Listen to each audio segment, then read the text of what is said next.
धर्मेंद्र प्रधान इस्तीफा दो, इस्तीफा दो, इस्तीफा दो। धर्मेंद्र प्रधान इस्तीफा दो, इस्तीफा दो, इस्तीफा दो। तानाशाही नहीं चलेगी, नहीं चलेगी, नहीं चलेगी। आप मेरे जमीर को चोट पहुंचा रहे हैं। तो भैया देखा, लगता है बहुत जल्द ही डबल इंजन वालों का झोला उठने वाला है, क्योंकि कल कॉकरोचों ने तख्ता पलटने वाला ट्रेलर दिखा दिया। तो लल्लन भैया, इसमें चौंकने की क्या बात है, ये तो होना ही था, क्योंकि कोई कसर नहीं छोड़ा इन लोगों ने युवाओं का भविष्य डुबाने में, और अब तो झोला उठना ही चाहिए जेएनजी के जमाने में। यानी पिछले 10-12 सालों में इन लोगों ने इतना रायता फैला दिया है कि हवाई चप्पल वालों के साथ साथ बूढ़े बच्चे जवान महिला सबकी लंका लग चुकी है। मतलब हॉस्पिटल में टांके की जगह फेविक्विक चिपका दिया जाता है, पेपर आए दिन डायपर की तरह लीक हो जाता है, किसान किडनी बेच रहा है, और महिलाओं को सिलेंडर तो छोड़ो ढंग का पानी भी नहीं मिल रहा है। भैया इसीलिए तो लोग घनघोर बेइज्जती करते हुए ये कहते हैं कि वो लूट रहे हैं सपनों को, खामोश में कैसे हो जाऊं, क्या अमृत काल में पेपर देने इटली चला जाऊं।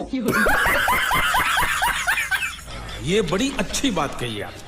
और भैया सिर्फ यही नहीं, कल कॉकरोचों का ये शांतिपूर्ण प्रोटेस्ट रोंदने के लिए कुछ नफरती टिड्डे भी आए थे।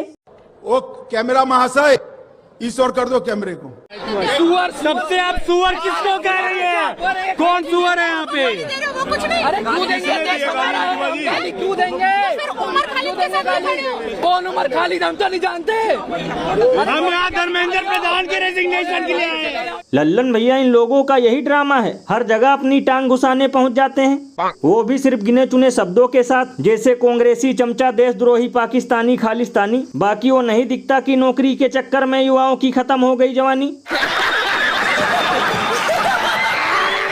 और अभी तो रुको, क्लाइमैक्स अभी बाकी है। और लल्लन भैया, कल मुझे सबसे ज्यादा हंसी तो उन गोदी मीडिया के चापलूस एंकरों पे आ रही थी, जो झालमुरी और मेलोडी टॉफी की रिपोर्टिंग तो 2-2 घंटे करते हैं, लेकिन इतने बड़े प्रोटेस्ट पे इनको सांप सूंघ गया। भैया यही तो इन चापलूसों का मास्टर स्ट्रोक है, क्योंकि इन्हें भी पता है कि जब स्टूडियो में बैठकर इतना जलील होना पड़ रहा है तो ग्राउंड लेवल पे तो सीधे गाली ही मिलेगी। देखेगा, घबराना नहीं। या कॉकरोचों ने गोदी मीडिया को इधर पकड़ लिया, इधर आइए, इधर आइए। गोदी मीडिया चोर है, ये दंगा भड़काने की कोशिश कर रहे हैं। अरे बाप रे, ये तो धोती खोल रहा है। और भैया एक मजे की बात बताऊं, मेरे हिसाब से तो अब देशवासियों को पत्ते पहनने का अभ्यास कर लेना चाहिए, क्योंकि ये सब तो चल ही रहा था, इसके बावजूद भी सरकार ने एक बार फिर गैस सिलेंडर महंगा कर दिया। जनता को महंगाई का बड़ा झटका लगा है। घरेलू एलपीजी सिलेंडर की कीमतों में 29 रुपए का इजाफा हो चुका है। ये क्या हो गया?